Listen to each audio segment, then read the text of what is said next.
Oi, turma do livro Francisco de Assis, João Nunes Maia e o Espírito Miramês, no capítulo 15, Cristo fala, na quinta parte. Pedro Bernardone, a única coisa que pôde fazer foi morder os lábios e as mãos, que já se mostravam como que sangrando de ódio. Mas Francisco, mesmo vendo aquele drama, continuou bem disposto na sua conversa. Papai, quero fazer-te sentir uma coisa que poderá libertar o teu coração dessa influência terrível que alimenta a tua usura pelo ouro. Quero pedir-te, pelo amor que consagras ao que mais amas nessa vida, que mudes de ideia, pelo menos um pouco. O que já tens dá muito bem para que vivas sem medo por toda a tua vida, sem precisares viver o desespero do ganho, que muitas vezes exige o suor e o sangue dos teus servidores, que de nada desfrutam. Tenha um pouco de misericórdia desses homens e mulheres que trabalham contigo, melhorando-lhes a vida, dando-lhes mais um pouco de conforto e de esperança. Trata-os bem, como se fosse eu, se for preciso, e se o teu instinto exigir, esquece-me como filho, e lembra-te deles, em nome de Jesus, aquele Cristo de quem te lembras também de vez em quando. Não olhes somente para a terra, levanta os olhos ao infinito e procura escutar a voz do Criador. Pelos fios invisíveis que intercambiam a criação com Ele. Procura pensar nas belezas que nos cercam e que nada nos pedem em troca daquilo que nos ofertam. A luz do sol, as chuvas, os ventos, as águas, os animais, que nos são tão úteis. Pensa nisso, meu Pai, e entrega o teu coração ao coração do infinito. A inteligência que tudo fez nesse mistério que existe nas dobras do mistério maior. Deixa acender em teu coração a luz da caridade e ela te mostrará caminhos excelentes que antes não conhecias. A verdadeira felicidade não está na prática da fraternidade, aquela ensinada e vivida por Jesus. Não gostas de buscar sempre os grandes nomes do passado? Pois observa a vida deles como brilharam em favor dos povos. Copia essas vidas e verás quanto a felicidade poderá bater em sua porta, abrindo-te a consciência para a paz do coração. Não sejas irreverente diante das oportunidades que os céus têm te ofertado. Ouve o chamado de Deus pelos processos compatíveis com a tua pessoa. Aprende a orar, deixando livres os teus sentimentos de caridade que Deus não esqueceu de colocar em teu íntimo. E compreende agora mesmo para que não sofras, que eu sou eu. Na verdade, vim a este mundo como teu filho, mas o limite da carne é a razão. Chegando à maioridade, começa a ação do Espírito, cuja filiação é de Deus. Eu sou filho de Deus e teu irmão em Jesus Cristo. Francisco acerenou a fala, arrefecendo a influência que estava exercendo no pai, por ação da palavra, em um magnetismo altamente elevado, e Pedro Bernardone, como que enjaulado nos fios invisíveis que o cercavam, sentiu-se solto e avançou sem palavras para Francisco. Esbofeteou seu suave rosto várias vezes, cuspiu em suas faces com nomes apropriados, agressão. Amarrou-o com as mãos para trás e, enfurecido, deixou-o no porão do palacete, dizendo irritado: o teu lugar é aí, até que o tempo possa te despertar para a realidade da vida. Queres viver de sonhos como pássaro, sendo homem? Que o teu Deus se compadeça de ti. Fechou a porta e saiu alterado na sua personalidade, gritando para sua mulher e Jarla, que logo vieram correndo. Não quero que tirem esse moço da cela. Ele deve ficar preso até a minha volta, que não sei quando se dará. Quem não cumprir as minhas ordens pagará caro pela desobediência. E não quis escutar o que as mulheres poderiam falar.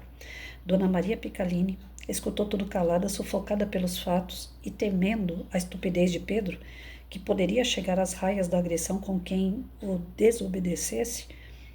Somente chorou às escondidas com a sua companheira de infortúnio e fole, que tinha aparecido como mais uma companheira e alento nas horas do sofrimento. Pedro Bernardone viajou, sentindo o coração descompassado por querer que seu filho fosse a sua cópia no comércio e na política, na têmpera e na diligência, enfim, ambicioso e forte na sociedade como tantos outros que conhecia, por onde transitava em meio mundo, e remoía por dentro essa atitude, preferindo que seu filho morresse a desmoralizar a família como um mendigo. As mulheres da família tratavam de Francisco no porão do palácio com todo o carinho e amor que ele merecia. Em vários momentos tinham impulsos de desamarrá-lo e soltá-lo, para que fugisse. Mas o próprio Francisco não aceitava, dizendo: eu preciso disso, por sentir em meu coração que devo ser disciplinado e conhecer na própria carne o que os pobres passam ante os ricos, que vivem às suas custas. Estou muito bem, e devo conhecer a obediência, o chão duro para dormir, os maus tratos, e ainda sou favorecido por estar aqui em casa, tendo como carcereiros 3 anjos que me amam e me ajudam, tratando de mim como se eu fosse alguma coisa no mundo, e o que passam os presos de guerra, os vencidos nas batalhas, os enfermos nas casas de tratamento, os mendigos jogados nas ruas e os leprosos nos vales dos imundos, os pobres nas vilas sem recursos para se alimentar e vestirem, e as crianças sem mães. Eu estou privilegiado onde estou. Meu pai não é ruim, é apenas ignorante das leis de Deus. Em tuas orações, mamãe, pede para o papai, faze também o mesmo, Jarla, e pede a Fole para compreendê-lo igualmente, que Deus haverá de abençoá-lo e Jesus de envolvê-lo na sua paz e no seu entendimento. Francisco, recostado em um dos pilares da mansão, meio sonolento, escutava novamente a voz que tanto admirava, a voz que fazia dele um verdadeiro soldado de Deus, em tom suave e por vezes enérgico. Francisco, és uma peça na grande engrenagem da reforma da minha igreja, e é necessário muita humildade, paciência e amor, além de um profundo interesse pelo bem coletivo, para que o Cristo possa brilhar em ti. Jamais deixes que o ouro te influencie, iludindo-te nas aparências de uma realidade. Os bens terrenos têm o seu valor nas mãos de quem veio para transformá-los em trabalho digno e como força do progresso, mas tu escolheste a melhor parte, o lado espiritual da vida. Sendo um educador dos sentimentos humanos, deves servir de exemplo, sem que a consciência te acuse de alguma coisa. Nada te faltará na jornada que empreenderás na terra, como também aos teus companheiros. Estarei contigo no último respirar, indicando-te o melhor caminho. Contudo, os teus caminhos na terra estão cheios de espinhos, como foi a minha coroa. As tuas mãos serão cravejadas pelos agravos da indiferença. Os teus pés sofrerão as durezas dos caminhos na inconsciência do que vais fazer. O teu corpo se mostrará em chagas de todos os tipos, para que conheças os açoites do tempo e da ignorância humana. E é nessa soma de valores imortais que poderás me conhecer na profundidade do coração e dizer, como o apóstolo Paulo: o Cristo em mim é motivo de glória. Não deves gemer de dor, mas somente cantar. Não deves blasfemar com tristeza, mas somente alegrar-te. Com ninguém no mundo deves reclamar, porém confiar sempre na vida. Não deves esperar amor, mas amar todos, sem distinção. Não deves procurar a tua própria satisfação, mas buscar as leis de Deus. Não deves buscar nem ouro nem prata, porém abençoá-los onde estiverem. Não deves querer conquistar qualquer pessoa para o teu rebanho, mas fazer com que elas melhorem onde estiverem. Não deves usar de violência nem em pensamentos, mas deixar-te ser dominado pela vontade de Deus. Não deves esquecer-te dos teus deveres nem te lembrares dos erros alheios. Deves sim fazer o bem em todos os aspectos que a vida te mostrar, para que tenhas a verdadeira felicidade. E Francisco adormeceu. Vou parar por aqui.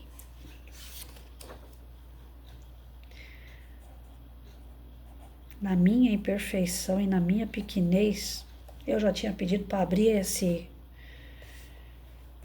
essa cela e já tinha perna para quem te quer, já tinha fugido. Mas eu sou muito inferior mesmo.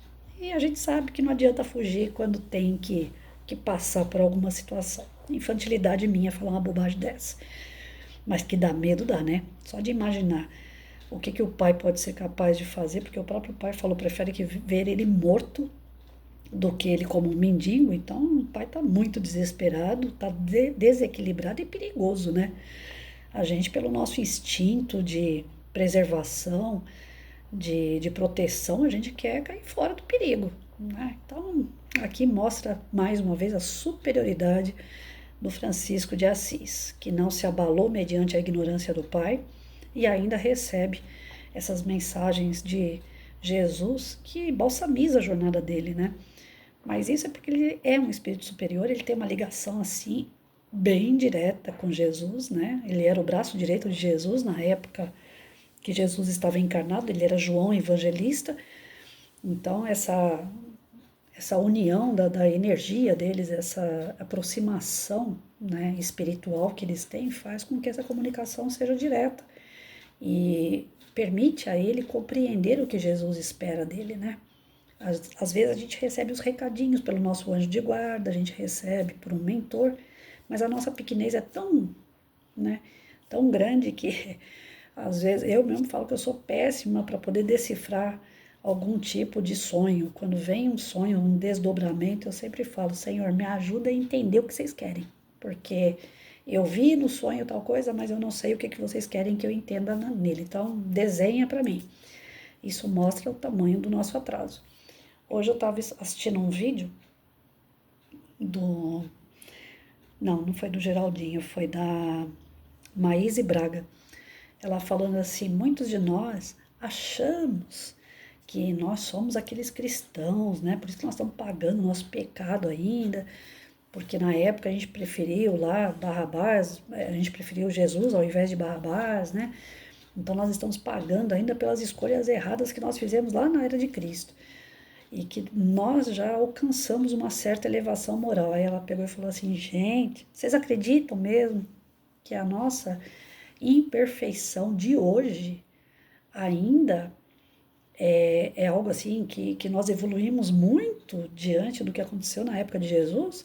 Se Jesus aparecesse aqui hoje de novo, ele ia ser crucificado outra vez, porque a nossa moral não foi muito elevada, né? Então, assim, os espíritos que estão aí hoje, né, assim como eu, você que me ouve, são espíritos que ainda estão muito atrasados moralmente, né? Nós não tiramos o pé ainda lá de Roma. Então, nós não somos esses espíritos que estavam em Roma, não. Isso aí até que estava um pouquinho adiantado. Nós estamos lá atrás ainda, né? Nós estamos bem atrasados, né? Hoje é a lei, daqui a pouco vai virar essa lei de novo, olho por olho, dente por dente. Já que a pessoa mata, eu também vou matar a pessoa, porque aí ela não me mata, né? Assim, tá havendo uma série de coisas, algumas são pontuais, são necessárias, e tem outras que as pessoas aproveitam, né? Tipo assim, o que aconteceu lá no Rio Grande do Sul, aquelas enchentes que houve, né? Poxa, em vez das pessoas irem lá e socorrer os animais que acabaram ficando para trás, não, onde teve casa aberta que as pessoas puderam entrar e saquear, foi o que elas fizeram. A gente vê hoje gente guardando comida em armário aí. Ah, vai ter um apagão, então eu vou guardar comida por 5 anos estocada. Qual é a diferença daquele que vai lá e está saqueando, ao invés de ajudar os que estão em apuro? Praticamente nenhuma diferença. O egoísmo predomina da mesma forma. Então nós estamos ainda moralmente muito atrasados, né? E aí entender, compreender essa saga de Francisco, para nós é algo surreal. Como é que pode? Uma pessoa sabe que pode morrer, está presa, mas podia ser solta ali, não foi. Ainda dá graças a Deus que está presa numa cela e não está na rua. É uma grandeza que é inexplicável. Então, e a gente passa por situações muito menor do que essa e chora que nem criança, né? E fica naquela lamentação miserável, do tipo, ó dia, aos céus, ao azar, os hard da vida. E aí, essas instruções que eu fui lendo aqui, que Jesus passou para ele enquanto ele estava preso, gente, isso aqui cabe muito para nós, não cabe não? Então, olha lá, ó. Vou até ler de novo. Não deve gemer de dor, mas somente cantar. Ou seja, independente da situação que você estiver passando, mantenha bom ânimo, né? A espiritualidade, através do Emmanuel, através da Joana de Ângeles, a gente recebe a mensagem, ó, uma atrás da outra, falando exatamente a mesma coisa. Mantenha bom ânimo, né? Continue a sua jornada tentando manter o bom ânimo. Não é toda hora que a gente vai conseguir, mas o mais que você conseguir já é lucro. Tem gente que sim, se joga, se entrega. E aí, por que está tendo tanto suicídio? Por que está tendo tanta gente depressiva? Porque na primeira pisadinha no calcanhar, a pessoa já fica, ninguém me ama, ninguém me quer, eu sou um largado, eu sou um abandonado, eu não tenho sorte, né? Eu não avanço, eu não cresço, tudo que acontece comigo é para me prejudicar. E aí não é bem assim, né? São os empurrões, aquelas situações assim que está empurrando você, né? A fazer algo diferente, a progredir, a sair da mesmice. Todas as vezes que vem uma dorzinha é para te empurrar. Eu não vejo de outra forma, né? Não deves blasfemar com tristeza, mas somente alegrar-te. Manter o bom ânimo. Né? Blasfemar é ficar falando com Deus, né? O Senhor não está me vendo, se vitimizar. Com ninguém no mundo deves reclamar, porém confiar sempre na vida. Tem gente que reclama até do que está bom para ela, até do que está bom. A pessoa queria tanto comprar uma camiseta. Comprou a camiseta, ela acha defeito na camiseta, até não querer mais. Ai, tá grande, não era a cor que eu pensava. Sabe, né? O reclamar é clamar duas vezes. E tem gente que vive nessa. Mesmo quando as coisas estão bem para ela, ela acha um defeito, ela tem que achar alguma coisa para reclamar. Não deves esperar amor, mas amar sem distinção. Qual de nós? Levanta a mão quem tem coragem. Nunca ficou naquela de esperar que alguém faça por ela o que ela faz. Tem pessoas como eu levanto as duas mãos, né? Nesse caso, do tipo, eu faço e eu quero receber. Eu levanto a mão. Eu confesso que eu sou erradíssima nisso aí. Eu sempre esperei que alguém fizesse por mim o que eu faço pela pessoa. E cá para nós, eu sempre me lasquei. Porque o ideal é você não esperar e ganhar aquilo que você não está nem esperando. Aí é uma felicidade lascada. Mas quando você fica esperando e não é correspondido, você se frustra, aí você fica naquela, acho que não gosta de mim, né? Eu faço tudo e a pessoa não faz nada, ou então a pessoa faz bem menos, e o menos dela é o tanto que ela pode. Mas a gente não tem esse entendimento.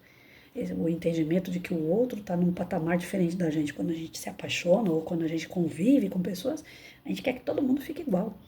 Todo mundo pense pela tua cabeça. E não é assim. A gente acaba sofrendo.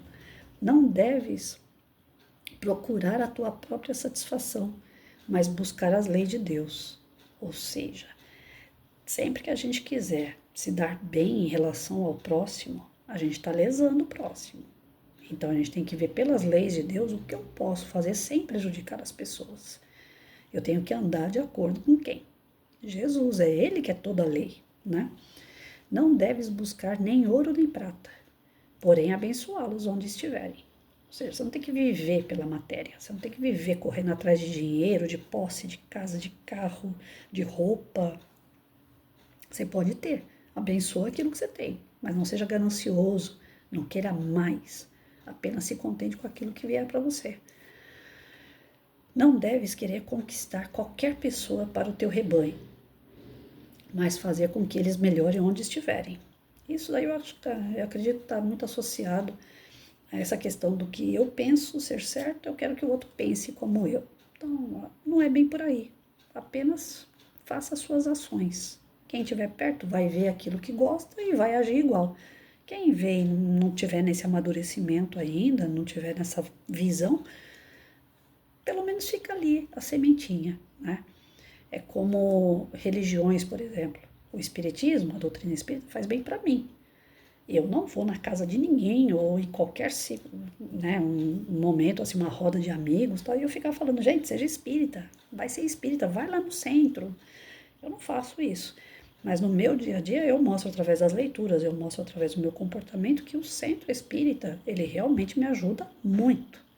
E quando aparece alguém com qualquer tipo de problema que eu não consigo dar aquela boa palavra, que eu não consigo ajudar como a gente sabe que no centro pode ajudar, aí eu falo, olha, eu não quero te convencer, eu não estou aqui para isso.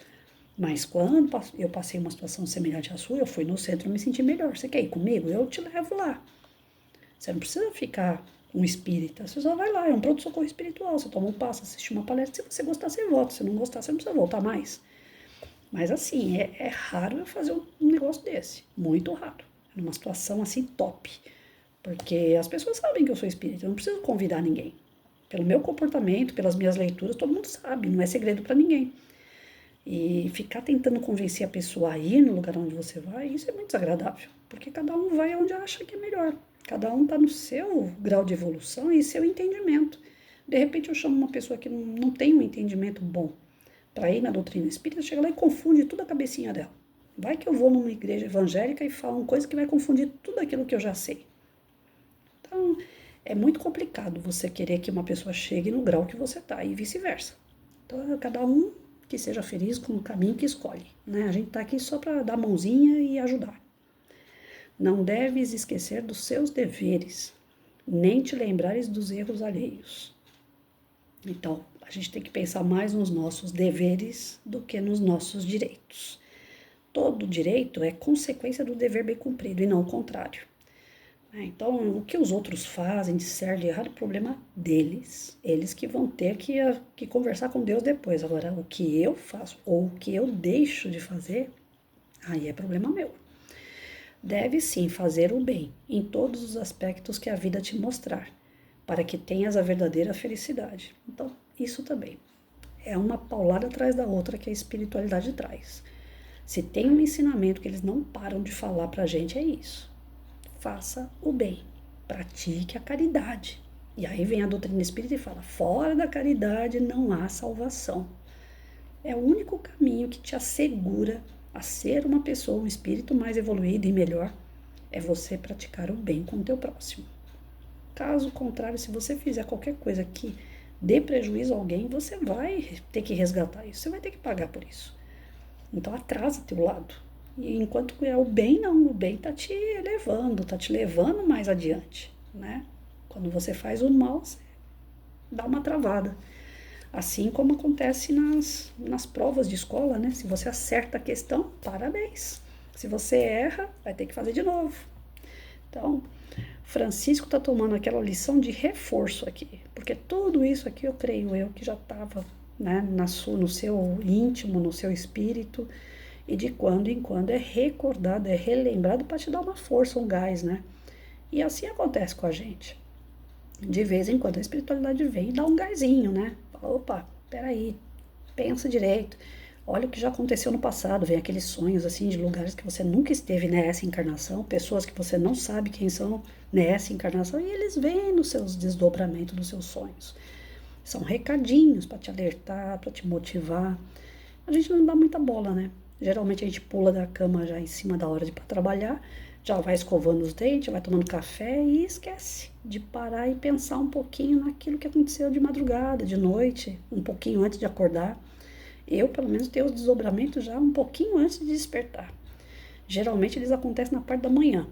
Eu passo a noite inteira dormindo, rolando de um lado para o outro, mas quando chega de manhã, que eu pego aquele sono mais feroz mesmo, aí eles me pegam. Às vezes eles me levam para algum umbral que eles precisam dessa energia mais da carne, né? Mais matéria que eu tenho. Me levam lá para ajudar a socorrer alguém, ou então às vezes eles vão em alguns lugares que não são muito bons para resgatar pessoas que estão lá através dessa energia que a gente tem, que é mais de animal, né? Mais dura, mais grossa, mais densa. Ou então eles me trazem parentes, amigos que já não estão mais encarnados para matar a saudade. Ou às vezes vem aquelas puxadas de orelha, olha, cuidado, você já fez isso no passado e agora você está fazendo de novo, só que agora você está fazendo de uma forma diferente, com uma pessoa diferente, mas já fez, você vai ser reprovada. Quando eu acordo com a orelha vermelha assim, eu falo, essa noite foi boa. Vieram me puxar, quase que arrancaram minha orelha, né? Só que às vezes eu não consigo entender uma coisa e a outra, não bate, né? Uma pessoa, o lugar, às vezes muda de lugar várias vezes. Aí eu fico, gente do céu, eu já sou atrapalhada, aí me mandam os recados assim, tudo, né? Segundo a doutrina espírita, não são os recados atrapalhados. A gente é que é atrapalhado, a gente que é inferior e que não consegue manter as informações, né, latente lá na nossa memória para quando a gente acordar falar assim, tá, agora eu já sei, né? Tive uma ideia, sabe aquela ideia quando você acorda? Geralmente é a espiritualidade trazendo um pouquinho aí de energia, né? De força para que a gente continue. Então, bora lá, vamos acreditar nisso. Tá, e um detalhe, para a gente manter esse padrão assim, né, de comunicação com o campo espiritual, tem um recurso, a prece.